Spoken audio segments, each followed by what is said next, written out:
Karen's laugh was a hyena's cackle, sharp enough to curdle milk, as she waved her clipboard like a scepter over my front lawn. She'd turned my Hamimi sanctuary into her personal piggy bank while I was dodging bullets in a desert half a world away. I'm Staff Sergeant Marcus Tate, and I'd been deployed for 9 months in a dusty hellhole, dreaming of my quiet house in Willow Creek. It was a fixer-upper I'd bought with my savings, a place to plant roots after years of moving. But Karen, the HOA president who waddled around like she owned the subdivision, had other plans. I found out through a buddy's text that she'd rented out my house to strangers, pocketing the cash while I was gone. No permission, no notice, just pure, unfiltered gall. The day I got back, I stood on my own porch, still in my fatigues, staring at a lock I didn't recognize. My key didn't work. Inside, I could hear laughter, the clink of glasses, and some pop song blaring. My blood boiled. I called my platoon guys who'd had my back through firefights and sandstorms. They showed up within the hour. Ramirez, cool-headed but lethal with a stare. Jenkins, built like a tank with a grin to match. And Doc, who could stitch a wound or a plan with equal precision. We weren't just soldiers. We were family. And this was war. Karen strutted out when she saw us, her floral muumuu flapping like a battle flag. You can't just barge in here, Marcus, she sneered, her jowls quivering. This is a legally rented property now. You didn't pay your HOA dues, so I took care of it. Her voice dripped with smugness, like she was doing me a favor by stealing my home. Legally. I spat. You forged my signature. Karen. That's fraud. I checked the paperwork sloppy, rushed, and screaming her name. She'd bribed a notary, faked my consent, and rented my house to a couple of tech bros who thought they'd scored a deal. My platoon stood behind me, silent but radiating menace. Ramirez cracked his knuckles. Jenkins flexed, his shadow swallowing half the porch. Doc just stared, his calm more terrifying than any shout. Karen didn't flinch. You're a grunt, Marcus. You don't know how things work here. I run this neighborhood. She jabbed a sausage-like finger at me. Go back to your war games and leave real business to me. That was her mistake. You don't taunt a soldier who spent months sleeping with one eye open. You don't mock a platoon that's synchronized tighter than a Swiss watch. We didn't need guns or grenades. We had strategy. And Karen was about to learn what happens when you cross men trained to take back what's theirs. Step 1. Intel. Doc had a cousin in the county clerk's office.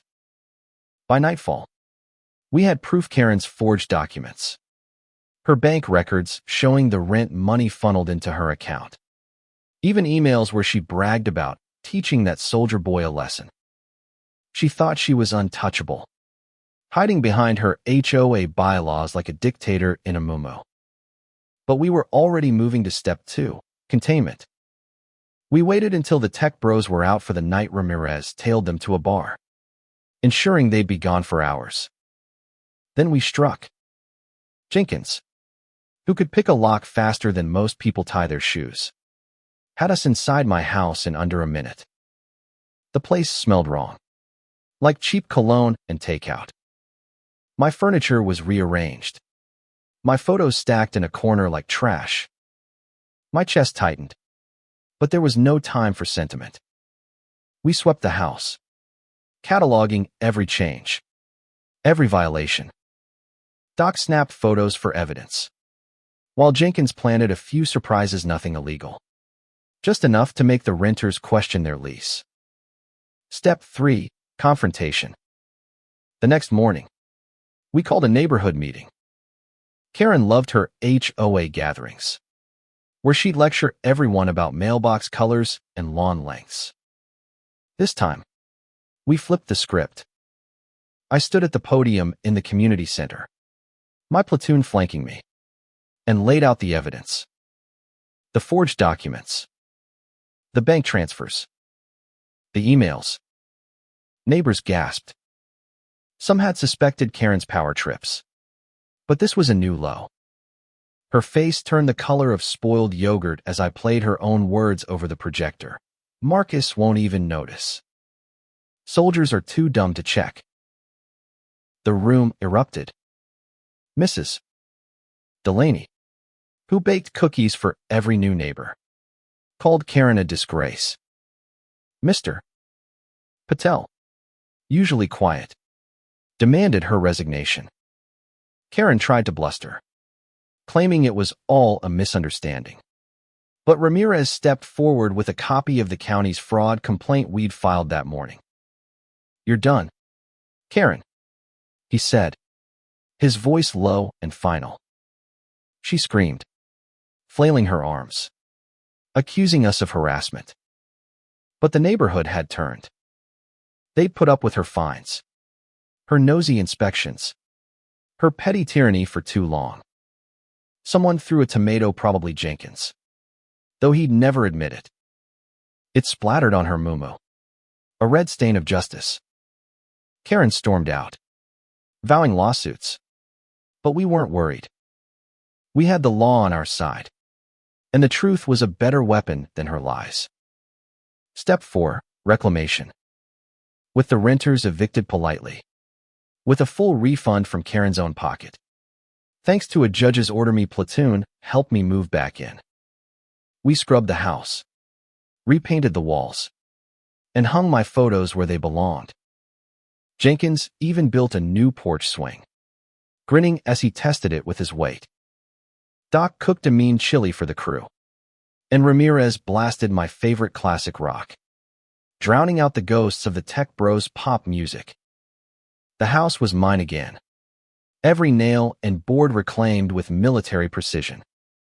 But the real victory came a week later. Karen's HOA empire crumbled. The neighborhood voted her out, replacing her with Mrs. Delaney, who promised fairness and free cookies at meetings. Karen's house went up for sale. She couldn't afford the legal fees piling up from the fraud charges. Rumor had it she moved to a condo downtown, where no one cared about her clipboard or her rules. Karma didn't just knock. It kicked her door down. I sat on my porch that night, the swing creaking under me, a cold beer in my hand. My platoon was scattered. Ramirez back to his family, Jenkins to his gym, Doc to his medical books, but we'd done this together. We'd taken back what was mine, not with fists or fury, but with the kind of unity that only comes from trusting the guy next to you.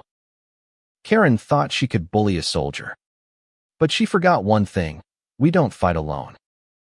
This wasn't just about a house. It was about standing up to someone who thought they could trample over others because they held a little power. It was about community, about justice, about proving that greed and arrogance don't get the last word. I looked out at Willow Creek, the streetlights glowing softly, and felt something I hadn't in months: peace.